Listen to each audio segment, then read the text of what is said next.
అందరికీ నమస్కారం అండి. పెద్దలు గౌరవనీయులు అశోక్ గజపతిరాజు గారికి, సోదరుడు రామ్మోహన్ నాయుడు గారు, యువ నాయకులు నారా లోకేష్ గారు, గంటా శ్రీనివాసరావు గారు, రాజు గారు, అతిథి విజయలక్ష్మి గారికి మీ అందరికీ కూడా నమస్కారాలు తెలియజేస్తున్నాను. ఇది మంచి రోజు. అసలు ఈ కార్యక్రమం గురించి అన్ని వివరాలు చెప్పారు. మళ్ళీ మీకు బోరు కొట్టకుండా నేను చెప్పనవి అంటే ఆల్రెడీ మీకు తెలిసింది. ఎంఓయూ ఎందుకు చేస్తున్నారు, దేనికోసం చేస్తున్నారు అన్నీ కూడా వివరంగా చెప్పారు. ఇప్పుడు టీవీలో కూడా చూశారు మీరు. ఇంకేంటంటే ఈవేళ ఉత్తరాంధ్ర నేను 83 నుంచి కూడా రాజకీయాల్లో ఉన్నాను. 83లో ఎమ్మెల్యే అయిన ఫస్ట్ టైం ఎన్టీ రామారావు గారి ఆశీర్వాదంతో. అప్పటి నుంచి కూడా చూస్తున్నాను. అప్పటి నుంచి కూడా ప్రతి నాయకులు కూడా వేదికలెక్కి ఉత్తరాంధ్రకు అన్యాయం జరిగింది, ఉత్తరాంధ్రకు అన్యాయం జరిగిందని మాట్లాడుతూ ఉంటారు. ఆ రోజు నుంచి చూస్తున్నాను, నియర్లీ 42 years నుంచి. ఏ నాయకులైనా స్టేజ్ ఎక్కితే ఉత్తరాంధ్రకు అన్యాయం జరిగిపోయిందని మాట్లాడేవారు. ఇవాళ అటువంటి ఉత్తరాంధ్రకి మహా దశ పట్టింది. ఇవాళ ఎవరో ఊహించలేటువంటి కార్యక్రమాలు జరుగుతున్నాయి. మేము కూడా ఎక్స్పెక్ట్ చేయలే. ఎన్టీ రామారావు గారి టైంలో ఉత్తరాంధ్రకి గుర్తింపు వచ్చింది. చంద్రబాబు నాయుడు గారు వచ్చిన తర్వాత ఉత్తరాంధ్రకి అప్పటి నుంచి చెప్తూనే ఉత్తరాంధ్ర డెవలప్ అవ్వాలని వాళ్ళు చెప్తూనే ఉన్నారు. ఈ చెప్పిన మాట ప్రకారంగా వెళ్ళి చూస్తే ఇప్పుడు గంటా శ్రీనివాసరావు గారు చెప్పారు, మాట్లాడుతూ విన్నారు నేను. అందరూ కూడా ఎన్ని కార్యక్రమాలు అండి ఈ 2 yearsలో. రాత్రి పగలు కష్టపడి అనేక కార్యక్రమాలు తీసుకొస్తుంటే చంద్రబాబు నాయుడు గారు అతను నిద్రపోవడం, మమ్మల్ని నిద్రపోవనివ్వడం. ఇప్పుడు లోకేష్ గారు బయలుదేరారు మళ్ళీ. ఇప్పుడు అతనే నిద్రపోవనివ్వట్లేదు, ఇతను మరీ నిద్రపోవనివ్వట్లేదు. అంచేత ఏదంటే ఏదైనా ఈ రాష్ట్రాన్ని అభివృద్ధి చేయాలి. ఈ అభివృద్ధి చెందిన తర్వాత ఈ రాష్ట్రంలో వచ్చిన ఫలితాలని రాబోయే తరం వారికి అందించాలనేది ఏకైక లక్ష్యంతో ఈ కూటమి ప్రభుత్వం పనిచేస్తుంది. దానికి మోడీ గారి సహకారం కూడా మనకు ఉంది. అంచేత పనిచేస్తున్న నాయకులకు అండగా ఉండవలసిన బాధ్యత కూడా ప్రజలకు ఉంది. ఎన్ని చేసినా కామెంట్ చేస్తున్నారని ఇంకానా, అది బాధ. ముందుకు వెళ్ళడానికి ఎన్నో ఆటంకాలు తీసుకొస్తున్నారు. ఇది పద్ధతి కాదు. రాజకీయాలు ఉంటాయి కాదన్నాను, పార్టీలు ఉంటాయి. అభివృద్ధి జరుగుతున్నప్పుడు అన్ని పార్టీలు ఏకంగా రాష్ట్రం కోసం పనిచేయాలని చెప్పి మీ ద్వారా నేను పిలుపునివ్వాలని చెప్పి కోరుకుంటానండి. ఇవాళ రాష్ట్రం మన రాష్ట్రం, పార్టీలు ఉండొచ్చు. మంచి కార్యక్రమం జరుగుతున్నప్పుడు అందరూ సహకారం ఉండాలి, మీ ప్రజల సహకారం ఉండాలి. సరే, ఈ కార్యక్రమం గురించి చూశారు, అందరికీ తెలుసు. చాలా సంతోషం. మొన్న నేను ఢిల్లీ వెళ్ళినప్పుడు మల్లికార్జునరావు గారు, అధినేత గారు కలిశాను. ఇంటికి వెళ్ళి కలిసాం సరదాగా. అది మల్లికార్జునరావు గారు అన్న మాట ఏంటంటే, అయ్యన్ పాత్రుడి గారు హైదరాబాద్లో ఎయిర్పోర్ట్ కట్టవచ్చు, ఢిల్లీలో ఎయిర్పోర్ట్ కట్టవచ్చు, ఇంకెక్కడన్నా ఎయిర్పోర్ట్ కట్టవచ్చు. కానీ నాకున్న అదృష్టం ఏంటంటే నా ప్రాంతంలో ఎయిర్పోర్ట్ కట్టే అదృష్టం నాకు వచ్చింది చెప్పారు. ఎంత మంచి మాట అండి. ఎక్కడైనా కట్టవచ్చు మల్లికార్జునరావు గారు. నా ప్రాంతంలో మా ఊరు పక్కన ఎయిర్పోర్ట్ కట్టే అదృష్టం భగవంతుడు నాకు ఇచ్చాడు. బ్రహ్మాండంగా కడదాం, ఇంటర్నేషనల్ ఎయిర్పోర్ట్ కడదాం, భారతదేశంలోనే కాదు ప్రపంచంలో మంచి ఎయిర్పోర్ట్ కట్టి ఏర్పాటు చేద్దామని చెప్పి నాకు ఆ రోజు చెప్తుంటే ఎంత ఆనందం ఉంది. ఇవాళ ట్రైనింగ్ సెంటర్ ఈరోజు ఎంఓయూ.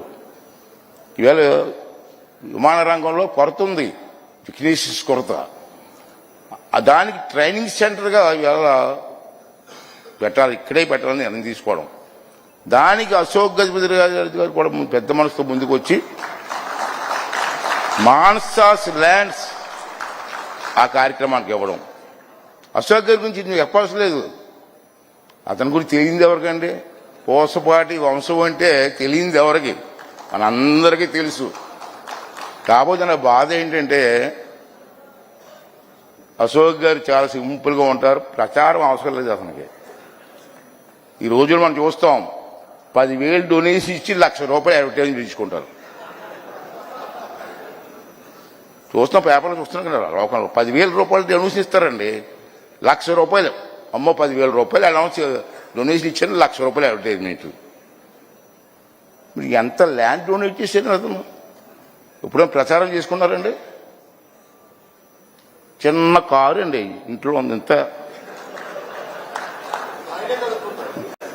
నానో కారు నూనో కారు అదే నేను చూసాను, ఇంత కారు. ఆ కారు కూడా ఇతను కొనుక్కుంటాడు, వదిలేసింది. వాషింగ్ కూడా ఇతనే. అంత సింపుల్గా ఎప్పుడు ప్రచారం కోసం చూడలే. నాకు బాగా గుర్తండి అతనంటే మాకందరికీ ఎందుకు గౌరవం అంటే,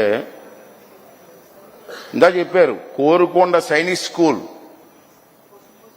ఆ రోజు సెంట్రల్ గవర్నమెంట్ ఆ రోజుల్లో ఇస్తారని ప్రకటిస్తే ఎవరిస్తారో ల్యాండ్ అంటే ఎంత ల్యాండ్ ఇచ్చారని చూడండి, మీ అందరికి తెలిసి ఉంటుంది, చూసి ఉంటారు. దాంట్లో ప్యాలెస్ కూడా ఇచ్చారండి. ఎడ్యుకేషన్ కోసం వీళ్ళ కుటుంబం చేసినటువంటి విషయం చిన్న విషయం కాదు. కోట అంతా ఎడ్యుకేషన్ ఇచ్చారండి. ఇప్పుడు ఆ కోట అమ్మితే ఎన్ని కోట్లు వస్తుందండి? ఎంత ఎంత ఏంటండి? అటువంటి ఎడ్యుకేషన్ సెంటర్ డెవలప్ చేసిన కోసం వారు చేసినటువంటి కార్యక్రమాలు ఎవ్వరూ మర్చిపోకూడదు. అయితే ప్రచారం చేసుకోరు మహానుభావులు, ప్రచారం లేదు. అంచేది నేను కోరేది ఏంటంటే, సుశీల గారు కానీ, ఘంటసాల గారు కానీ, కోడి రామూర్తి నాయుడు గారు కానీ, ఇటువంటి పెద్దలందరూ కూడా విజయనగరం సంస్థానం నుంచి వచ్చిన వ్యక్తులే. అంత ప్రాముఖ్యత ఉన్నటువంటి సంస్థ మానస సింహాచలం ఎన్ని భూములండి. అటువంటి కార్యక్రమాలు చేసినటువంటి ఆ కుటుంబాన్ని ప్రచారంలో రాబోయే తరం వారికి చెప్పవలసిన బాధ్యత కూడా మనకుంది. వారు చేసుకోరు, నాకు తెలుసు. ప్రచారం అంటే అతనికి ఇష్టం ఉండదు. మనకెందుకండి? ఇతను మంత్రిగా ఉన్నప్పుడు ఉమ్మడి రాష్ట్రంలో గోదావరి ఎక్స్ప్రెస్ వచ్చి మాతో పాటు హైదరాబాద్లోనే గోదావరి ఎక్కిపోయి, సార్ మీకు గోదావరి ఏంటి సార్ అంటే, సరదాగా వెళ్దాం అయ్యన్న అన్నారు. అటువంటి కుటుంబం ఇటువంటి మంచి కార్యక్రమానికి మళ్ళీ ఇప్పుడు మాన్సాస్ కంబైన్డ్గా, జిఎంఆర్ మాన్సాస్ కంబైన్డ్గా ఈ కార్యక్రమం చేస్తున్నారు. వారికి ధన్యవాదాలు తెలుపుకుంటూ, మరి మీరందరూ కూడా మన ఉత్తరాంధ్ర అభివృద్ధిలో మీరందరూ కూడా పేరు చెప్తున్నాను భాగస్వాములు అవ్వాలా. అది మన కర్తవ్యం. అభివృద్ధి చేసి రాబోయే తరం వారికి అందించవలసిన బాధ్యత మన అందరం తీసుకోవాలని చెప్పి కోరుకుంటూ, మరి సదావకాశం ఇచ్చిన మీ అందరికీ కూడా ధన్యవాదాలు తెలుపుకుంటూ సెలవు తీసుకున్నాను. Thank you. ధన్యవాదాలు సార్. మీ వంటి పెద్దల దీవెనలు మా ఉత్తరాంధ్రపై ఎప్పుడు ఉండాలి. కేంద్ర పౌర విమానయాన శాఖ మార్చులు గౌరవనీయులు శ్రీ కింజారపు రామ్మోహన్ నాయుడు గారిని వారి సందేశాన్ని అందించవలసిందిగా కోరుతూ ఆహ్వానిస్తున్నాం. ఉత్తరాంధ్ర ప్రాంతానికి ఒక చరిత్రాత్మకమైన దినం, చరిత్రాత్మకమైన కార్యక్రమం. ఈ కార్యక్రమానికి వేదికను అలంకరించిన పెద్దలు, మన అందరికీ కూడా ఒక రకంగా కుటుంబ పెద్దగా ఉన్నటువంటి వ్యక్తి, ప్రస్తుతం గోవా గవర్నర్గా ఉంటూ నిరంతరం కూడా సమాజాన్ని, ప్రజలని స్ఫూర్తినిచ్చే విధంగా తన జీవితాన్నే ఒక ఇన్స్పిరేషన్గా నడిచినటువంటి వ్యక్తి, నాకు తండ్రి సమానులైనటువంటి వ్యక్తి పెద్దలు పోసుపాటి అశోక్ గజపతిరాజు గారికి, అలాగే సోదరులు, యువ నాయకత్వానికి ఒక ఆదర్శవంతమైనటువంటి నాయకత్వంతో ముందుకు నడిపిస్తున్నటువంటి రాష్ట్ర ఐటీ మరియు ఎడ్యుకేషన్ మినిస్టర్ వర్యులు సోదరులు లోకేష్ అన్న గారికి, అలాగే పెద్దలు స్పీకర్, కుటుంబ సభ్యులందరూ కూడా వేదిక మీద ఉన్నవారు అందరూ కూడా కుటుంబ సభ్యులే, అయ్యన్న పాత్రుడు గారు, స్థానిక శాసనసభ్యులు గంటా శ్రీనివాసరావు గారు, అలాగే ఈ యొక్క కార్యక్రమానికి ప్రత్యక్షంగా పరోక్షంగా వెనక ఉంటూ ఇది ఎట్టి పరిస్థితుల్లో జరగాలనే ఆలోచనతో ఎంతో సహకారం అందించినటువంటి శాసనసభ్యురాలు సోదరిమణి అదితి అశోక్ గజపతిరాజు గారు, అలాగే జిఎంఆర్ గ్రూప్ నుంచి రిప్రజెంటేషన్గా ఈరోజు వచ్చినటువంటి రాజు గారు, ఈ నా ముందున్నటువంటి నాయకులు, అధికారులు అనధికారులు ఉత్తరాంధ్ర ప్రాంతం నుంచి ఎంతో ఉత్సాహంగా ఇందులో పాల్గొంటున్నటువంటి నా సోదర సోదరిమణులందరికీ కూడా నా హృదయపూర్వకమైనటువంటి నమస్కారాలు తెలియజేసుకుంటున్నాను. ఇందాక చెప్పినట్టు ఒక చారిత్రాత్మకమైనటువంటి దినం. నేను సివిల్ ఏవియేషన్ మినిస్టర్గా ఉన్నా నాకు సంబంధించినటువంటి ఒక కార్యక్రమంగా ఇది ఉన్నా సరే ఒక ఉత్తరాంధ్ర వాసిగా ఈ యొక్క కార్యక్రమం చూసి ఎంతో గర్వపడుతున్నాను. ఉత్తరాంధ్ర ప్రాంతం అనంటే ఎప్పుడూ కూడా వలసలు వెళ్లే ప్రాంతం, లేకపోతే వెనకబడినటువంటి ప్రాంతంగా ఎంతో మంది ఎన్నో సంవత్సరాల నుంచి మాట్లాడుతూ వస్తున్నారు.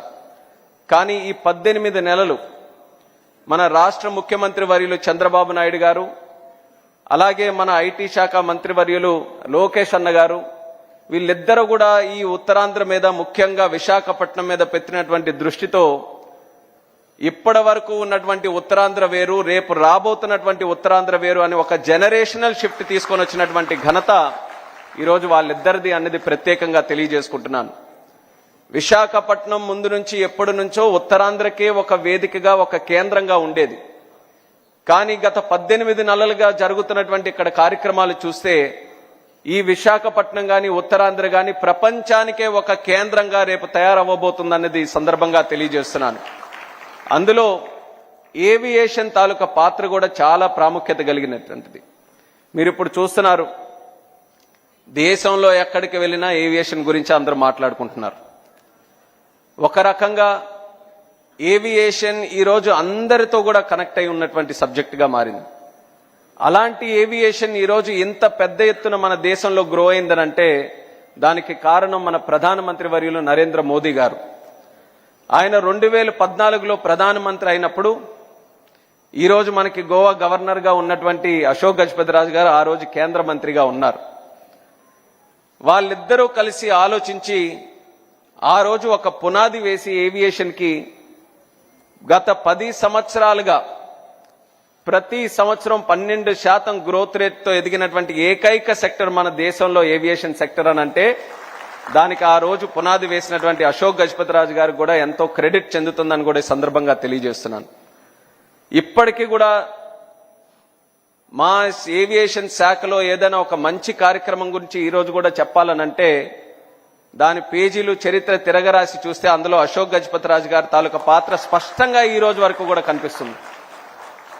అంత గొప్ప ఆలోచనలతో ఆ రోజు పునాది వేసినందుకు ఇప్పుడు శ్రీనివాసరావు గారు చెప్పినట్టు ఏవియేషన్ ఏదో ఒక వర్గానికో, ఒక సెక్టర్కో, లేకపోతే ఒక ఎలీట్కో, ఒక లగ్జరీ ఐదులోగా లేకుండా ప్రతి ఒక్కరూ, ఒక సాధారణమైనటువంటి వ్యక్తి కూడా ఈరోజు ఏవియేషన్లో, ఎయిర్ క్రాఫ్ట్లో ప్రయాణించేటటువంటి స్థాయికి మన భారతదేశం ఈరోజు ఎదిగింది. ఇలాగే ఎదగబోతుంది కూడా. ఈరోజు సుమారు మన దేశంలో 800 ఎయిర్ క్రాఫ్ట్లు ఉన్నాయి. మన భారతదేశం ఆర్డర్స్ ఈరోజు చూసుకుంటే మరొక 1700 ఎయిర్ క్రాఫ్ట్లు ఆర్డర్స్ పెట్టి ఉన్నారు. అంటే ఎంత డిమాండ్ మన దేశంలో ఏవియేషన్కి సంబంధించి ఉందో ప్రతి ఒక్కరు కూడా గమనించాలి. అలాగే మరొక 20 సంవత్సరాల్లో 800 ఎయిర్ క్రాఫ్ట్లు కాస్త 3000 ఎయిర్ క్రాఫ్ట్ల వరకు కూడా వెళ్ళబోతున్నాయి. ప్రతి ఎయిర్ క్రాఫ్ట్ కి డైరెక్ట్ గానో ఇండైరెక్ట్ గానో ఒక 100 రకాలైనటువంటి ఉద్యోగాలు క్రియేట్ అవుతున్నాయి. ఆ 100 రకాల ఉద్యోగాల్లో అనేక రకాలైనటువంటి స్కిల్ సెట్ ఉంటుంది. అలాంటి స్కిల్ సెట్ కోసం ఈరోజు మనం చూసుకుంటే కొంతమంది బయట దేశాలకు వెళ్ళి ఆ స్కిల్స్ నేర్చుకొని ట్రైనింగ్ పొంది, లేకపోతే ఆ కోర్సులు నేర్చుకొని మళ్ళీ తిరిగి వచ్చి భారతదేశంలో పనిచేస్తున్నారు.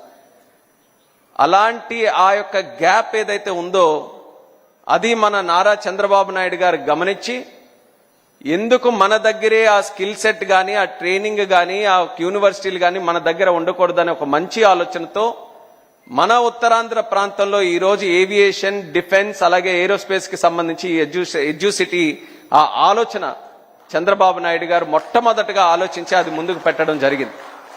నేను కూడా మినిస్టర్ అయిన తర్వాత చాలా ఉత్సాహంగా మన ప్రాంతానికి, మన రాష్ట్రానికి ఏదో ఒకటి చేయాలన్న ఆలోచనతో మొత్తం స్టడీ చేసినప్పుడు ఇది ఎప్పుడైతే అబ్జర్వ్ చేశానో వెంటనే చంద్రబాబు నాయుడు గారి దగ్గరికి వెళ్ళి చెప్దాం, ఈ యొక్క యూనివర్సిటీ పెడితే మన బాగుంటుంది. దేశంలో కూడా ఒకే యూనివర్సిటీ, అది కూడా ఉత్తరప్రదేశ్లో ఉంది. మన దక్షిణ భారతదేశంలో ఎక్కడా కూడా లేదు. ఇది కానీ మనం ఈరోజు పొటెన్షియల్ ట్యాప్ చేసుకుంటే భవిష్యత్తులో ఇంకా ఎన్నో కార్యక్రమాలు చేయొచ్చని చాలా ఆసక్తితో ఆయన దగ్గరికి వెళ్ళి రివ్యూ మీటింగ్లో కూర్చున్న తర్వాత, ఇంకా రివ్యూ మీటింగ్ మొదలే కాలేదు, నేను ఏ మాట మాట్లాడలేదు, ఆయనే ముందుగా మొత్తం అంతా సినాప్సిస్ ఇచ్చి మన ఆంధ్రప్రదేశ్ రాష్ట్రంలో ఏవియేషన్ సెక్టర్ మరింత అభివృద్ధి చెందాలి. దానికి సంబంధించి విశాఖపట్నంలో ఎట్టి పరిస్థితుల్లో మన ఏవియేషన్ యూనివర్సిటీ మొదలు పెట్టాలని నేను చెప్పే లోపలే ఆయన నాకు చెప్పడం జరిగింది. అంటే చంద్రబాబు నాయుడు గారి తాలూకా ఆలోచనలు ఏ రకంగా పనిచేస్తాయనడానికి అదొక ప్రత్యేకమైనటువంటి ఉదాహరణ. అగ్రికల్చర్ కానీ, సోషల్ వెల్ఫేర్ కానీ, లేకపోతే ఇన్ఫ్రాస్ట్రక్చర్ డెవలప్మెంట్ కానీ, ఇవన్నీ కూడా తరచూ వచ్చేటటువంటి సబ్జెక్ట్స్ అందులో ముందంజలో ఉండడం అనేది సర్వసాధారణం. ఏవియేషన్ అనేది ఒక ఫ్యూచరిస్టిక్ సబ్జెక్ట్. అది ఏవియేషన్లో అప్ టు డేట్ గా ఉండాలి. ఏవియేషన్లో 20 years లో 30 years లో 40 years లో ఏం జరుగుతుందనడానికి చాలా లోతుగా ఈ సబ్జెక్ట్ చదివితే గానీ అవన్నీ కూడా తెలియవు. కానీ చంద్రబాబు నాయుడు గారి తాలూకా ఆలోచనలు మాత్రం ఎలాంటి సబ్జెక్ట్ అయినా ఎంత లోతులో ఉన్నాలన్నా ఆయన తాలూకా విజన్ ఎలా పనిచేస్తుందనంటే ఏ సబ్జెక్ట్ లో 30 సంవత్సరాలు 40 సంవత్సరాలు దేశం ఏం ఆలోచిస్తుంది, ప్రపంచం ఏం ఆలోచిస్తుంది, దానికి తగ్గట్టుగా మనం ఏం ఆలోచించాలన్నది అది ఆలోచించే శక్తి కలిగిన ఏకైక నాయకుడు మన నారా చంద్రబాబు నాయుడు గారని తెలియజేసుకుంటున్నాను. అలాంటి ఆలోచన ద్వారా పుట్టినటువంటి ఎడ్యుసిటీకి మన ఉత్తరాంధ్ర కేంద్రంగా పెట్టుకున్నాం. భోగాపురం ఎయిర్పోర్ట్ నిర్మిస్తున్నాం, చాలా అందంగా వస్తుంది. అతి త్వరలోనే దాన్ని ప్రారంభోత్సవం కూడా చేసుకోబోతున్నాం. మరొక నెల రోజుల్లో వ్యాలిడేషన్ ఫ్లైట్ కూడా అక్కడ స్టార్ట్ చేయబోతున్నాం. దానితో పాటు జూన్ మాసానికి పెట్టుకున్నాం. కానీ నేను మళ్ళీ చెప్పాను, వీలైతే ఇంకో నెల ముందే ఆ ఎయిర్పోర్ట్ ను కూడా ప్రారంభించాలని రాజుగారు కూడా ఈ సందర్భంగా మరొకసారి గుర్తు చేస్తున్నాను. అలాగే దానితో పాటు ఒక ఎడ్యుకేషన్ కి సంబంధించి ఒక యూనివర్సిటీ ఏర్పాటు చేయాలని ముందు మనకున్న ఆలోచన.